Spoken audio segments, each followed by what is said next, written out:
سر بندہ پھرتے ہی رہتے ہیں. والشعراء يتبعهم الغاوون ألم تر أنهم في كل واد يهيمون. قرآن کہہ رہا ہے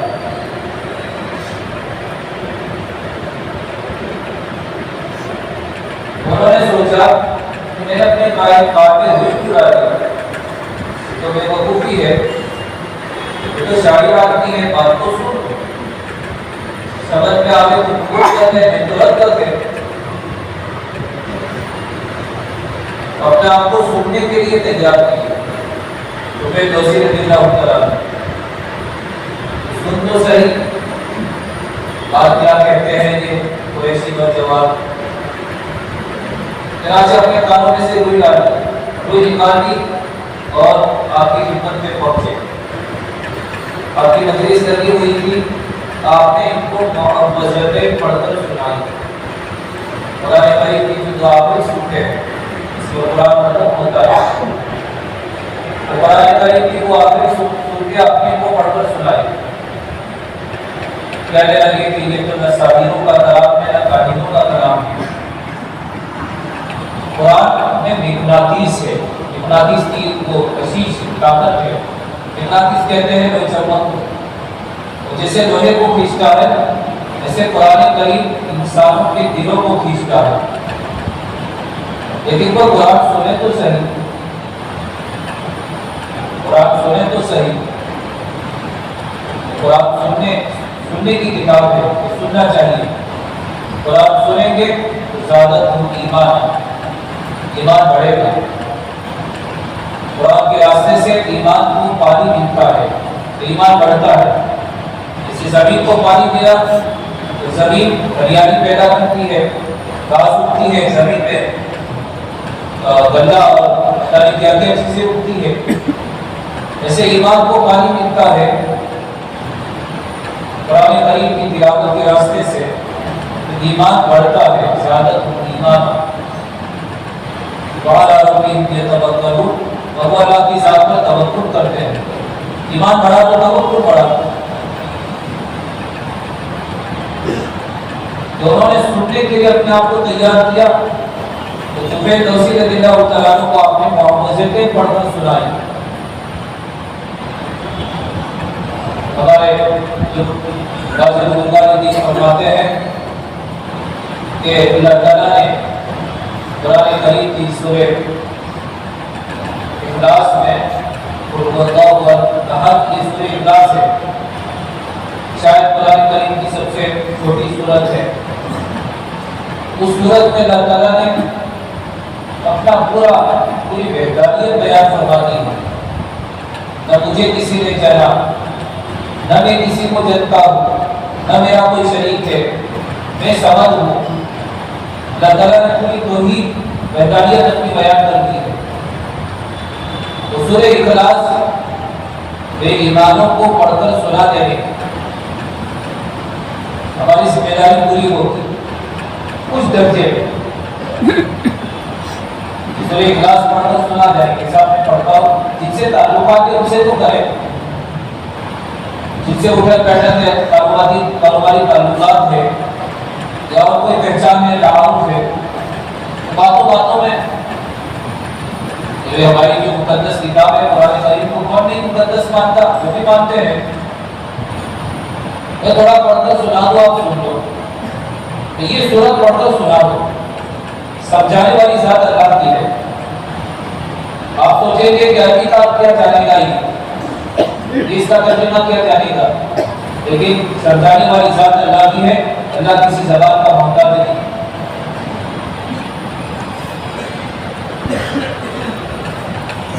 تو ایمان والوں کو کتنا سننا چاہیے دین کی باتوں کو.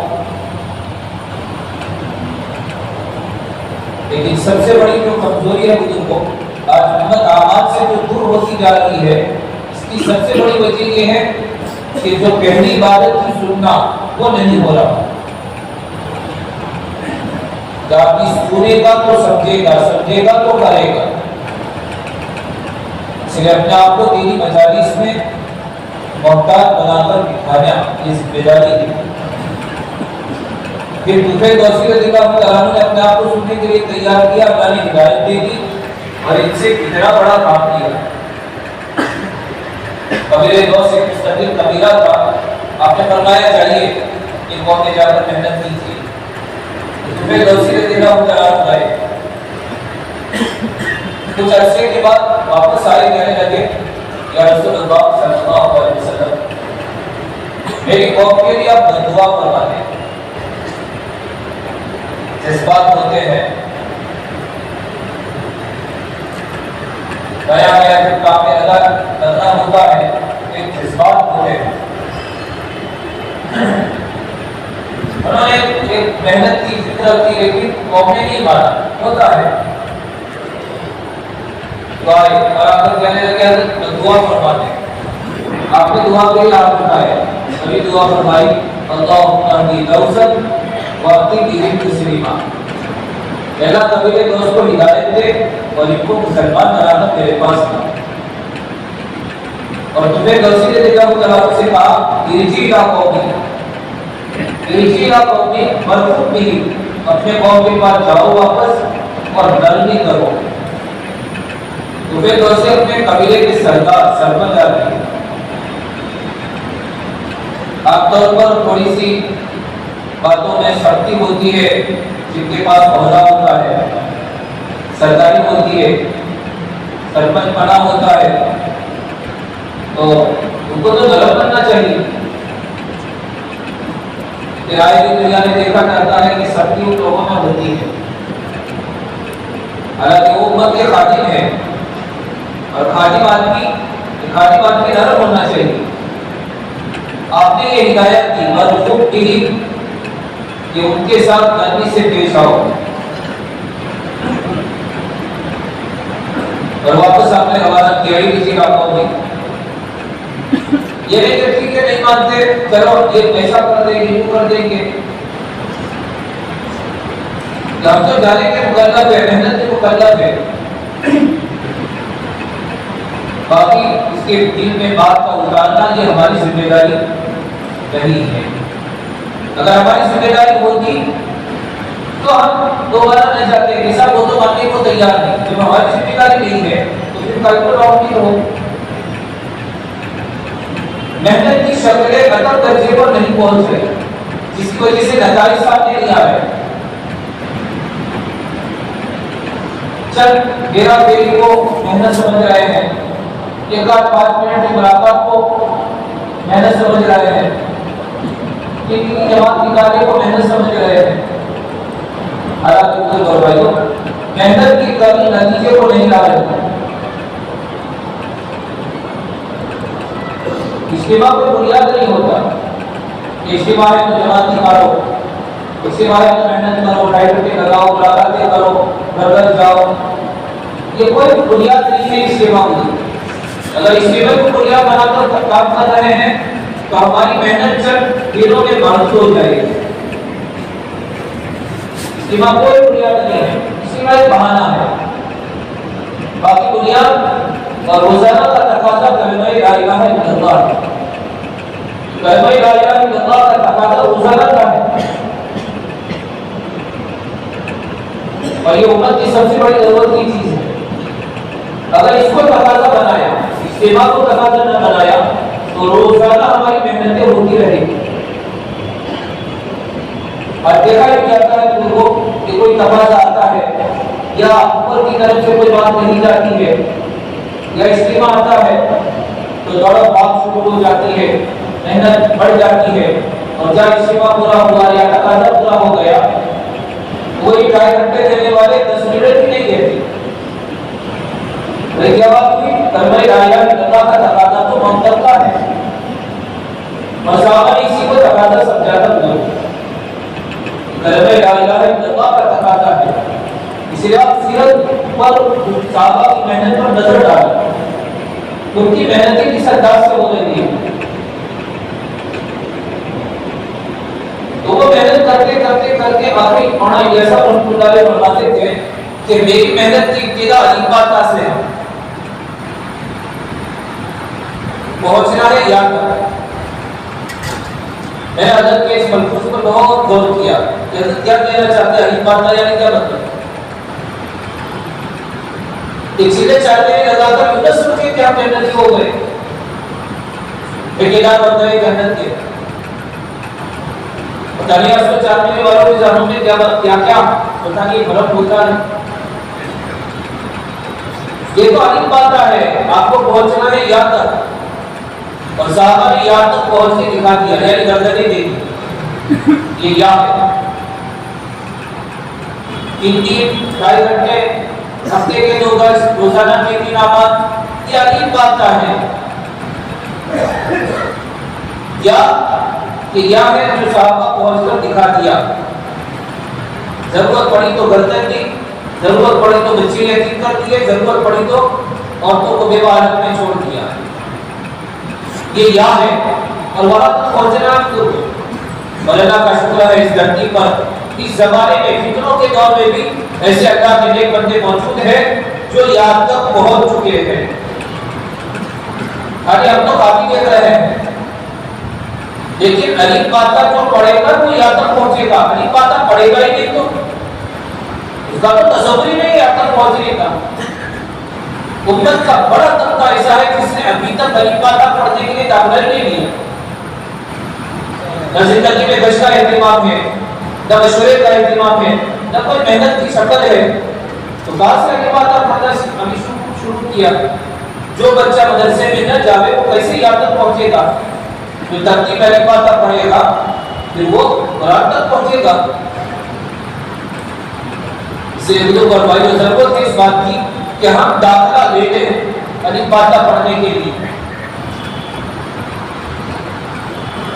ورنہ نہر چل رہی ہے تو گہری نہر پر بھی جا کر آدمی پیاسا واپس آئے گا. صاحب اتنی بڑی نہر چل رہی تھی تو پیاسا رہ گیا.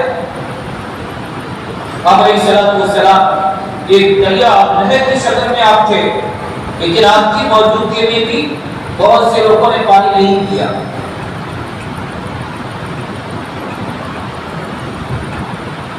معلوم رہ گئے، قریبی تھے، رشتے دار تھے، لیکن اس نہر سے پانی نہیں پیا. محنت کی شکلیں آتی ہے، اجتماع ایک شکل ہے، ایک بہانہ ہے.